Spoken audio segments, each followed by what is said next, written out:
Olá pessoal, professor Cássio aqui para mais uma aula. E na aula de hoje a gente vai falar sobre a Primeira República. Em vídeos anteriores eu falei para vocês a respeito da proclamação da República.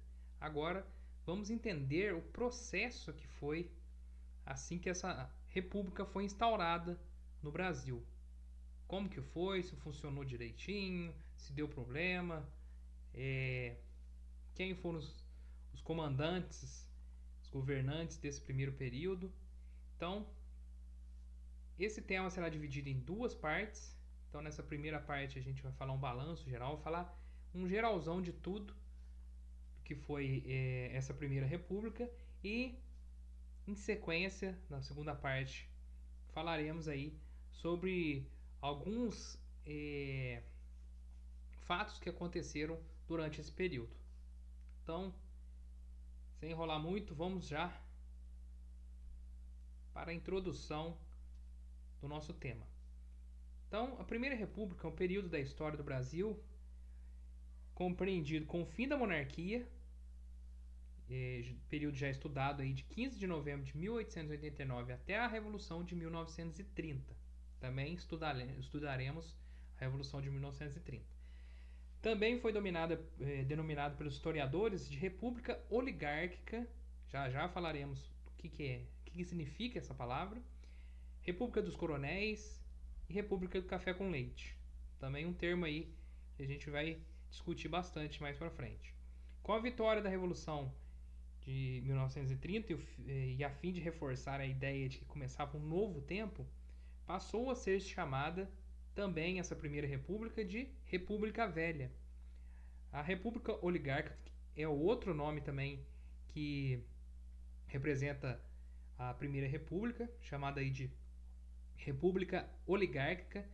Foi então de 1894 a 1930. Se caracteriza pela alternância de poder entre oligarquias cafeeiras do estado de Minas Gerais e de São Paulo. Não só de café, mas também do próprio leite, por isso aquele nome café com leite. Os presidentes dessa época foram eleitos, na maioria das vezes, pelo Partido Republicano Paulista e o Partido Republicano Mineiro. Então, falamos bastante aqui da República Oligárquica, oligarquia. O que significa isso? Vamos entender essa palavra.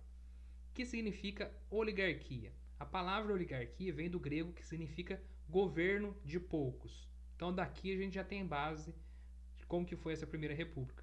Poucos foram os que tiveram acesso e alternância no governo. Poucos foram que elegeram representantes no Brasil naquele período. Poucos é aqueles que tinham muito. Então, interessante isso que eu estou dizendo para vocês. Poucos no quesito assim de aqueles que tinham mais poder dentro do Brasil. A massa, a população, praticamente não participava de nada nessa questão do governo. Assim, a oligarquia designa um governo que é dominado por um grupo de pessoas ou famílias que está unido pela mesma atividade econômica ou partido político. Por isso, governo de poucos.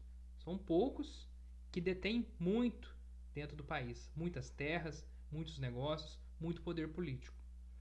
As oligarquias acabam formando grupos fechados, rechaçam qualquer forma de pensamento diferente. Então, se a população estivesse exigindo alguma coisa, ou uma parte de uma classe social que não tivesse tanta relevância dentro do cenário econômico e político, eles, dessa república oligárquica, esses mais poderosos, nem davam ouvido.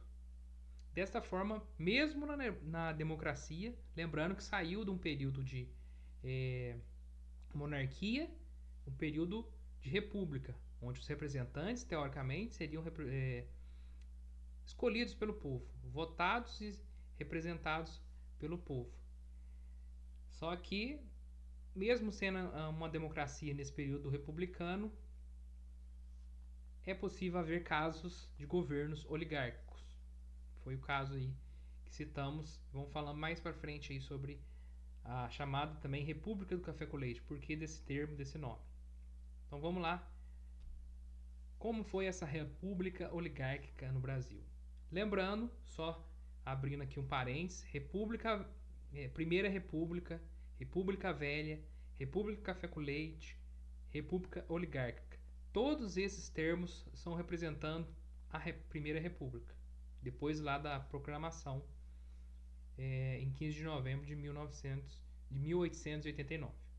Então, no Brasil, o período é identificado quando as oligarquias rurais dominavam o cenário político brasileiro. Normalmente, os presidentes eleitos eram do Partido Republicano Paulista, PRP, e do Partido Republicano Mineiro, PRM.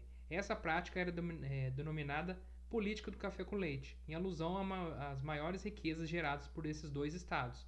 Então, por isso chamou-se também esse período de, entre aspas, República do Café com Leite. Porque os paulistas, São Paulo era uma grande produtora de café, cafeeira. Minas também tinha a sua produção, mas também tinha muito do leite. Então ficou esse termo. As maiores riquezas desse período aí eram café e o leite, por isso República do Café com Leite.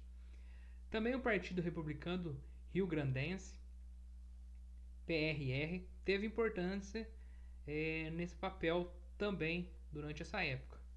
Esse partido buscava desequilibrar a balança entre esses dois estados, porque sempre que era eleito um presidente, algum representante maior dentro do país, era sempre ou um mineiro ou um paulista.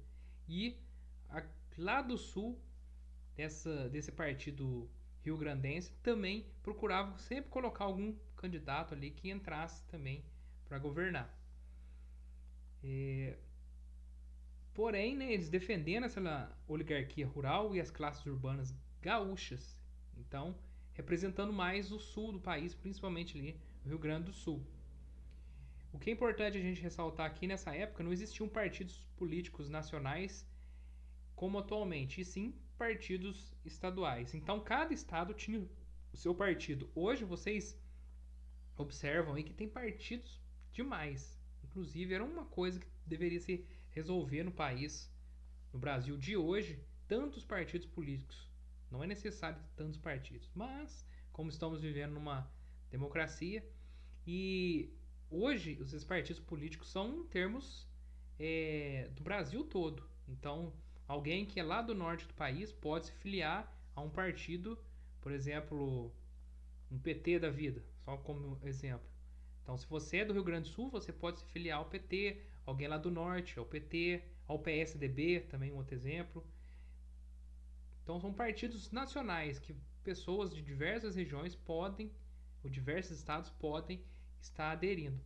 Antigamente era só nos estados, então tinha um partido de cada estado, partido mineiro, partido paulista, rio-grandense e assim por diante.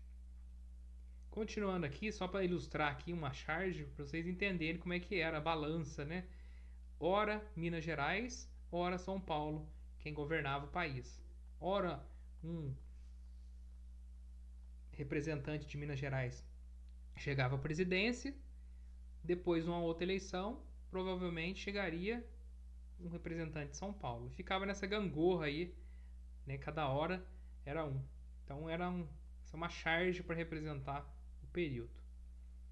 Continuando, a exceção era o Partido Republicano Conservador, diante de tudo isso que a gente viu, com partidários no Rio Grande do Sul e nos estados do Nordeste. Então era um partido diferente do que a gente estava vendo naquele período. Como era questões estaduais, aqui tinha esse republicano conservador, que aderia tanto pessoas do Sul como também do Nordeste. Apesar de não ter conseguido eleger nenhum presidente, esse partido tinha no Senado gaúcho Pinheiro Machado, seu grande representante na política brasileira. Então eles não conseguiram colocar nenhum representante como presidente desse partido, mas tinha alguém importante ali que era Pinheiro Machado, que representou bastante dentro da política brasileira. O primeiro presidente civil eleito foi o Marechal Floriano Peixoto. Após, melhor dizendo, o Marechal Floriano Peixoto foi Prudente de Moraes, apoiado pela oligarquia cafeeira de São Paulo, dos paulistas. Seu mandato durou de 1894 a 1898, 4 anos, quando foi substituído pelo também paulista Campos Salles, do Partido Republicano Paulista.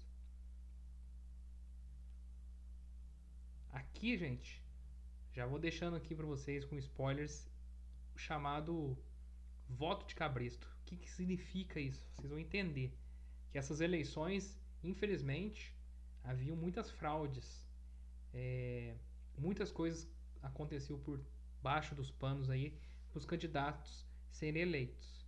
Uma dessas questões era, como está representado nessa charge, o voto de cabresto, que era o eleitor, ele não podia seguir a sua própria opinião.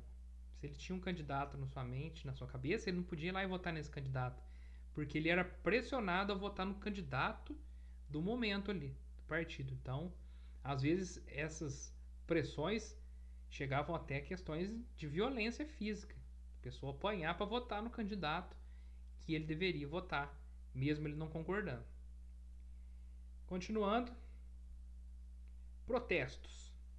No entanto, a República Oligárquica não foi um período tranquilo na história do Brasil. Os grupos e partidos que se encontravam fora do círculo do poder, como as classes urbanas, protestavam contra o governo. Podemos citar como, por exemplo, a revolta da vacina, estudaremos ela em particular logo, Guerra do Contestado ou a revolta do Forte de Copacabana, entre outras aí que aconteceram nesse período. Igualmente, a crescente industrialização brasileira fazia com que os empresários e operários passassem a reivindicar mais direitos e espaços na vida política. Então, os trabalhadores lutavam pelos seus direitos através de greves e os donos de fábricas por meio de associações empresariais. Então, o que quer dizer isso? Que não foi um período tranquilo, não foi um período de relativa paz. Teve protestos, teve grupos que não aceitavam o que estava acontecendo no país, teve grupos que ainda lutavam pela monarquia, para vocês terem ideia, e foi um período conturbado também dentro da história. A República tinha acabado de nascer, né? A República dentro do país. Então era tudo novo e esse novo ainda não estava agradando grande parte da população.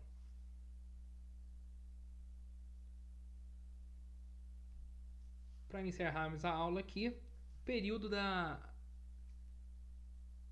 final da República Oligárquica se encerra quando Getúlio Vargas, candidato derrotado nas eleições de 1930, impede a posse de Júlio Prestes. Com a Revolução de 1930, outros atores sociais entram no cenário político brasileiro, modificando certas formas de governar. Então isso tudo aqui, podem ficar tranquilos também, que veremos futuramente aí dentro da história do Brasil. Então, se inicia em 1889 essa fase da Primeira República e termina em 1930 com a Revolução, chamada Revolução de 30. Também assuntos lá pra frente que a gente vai ver. Então era isso, gente. Espero que tenham entendido essa parte.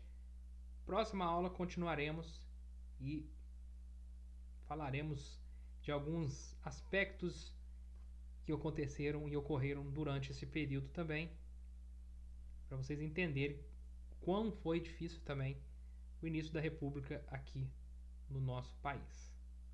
Muito obrigado a todos, um abraço, fui!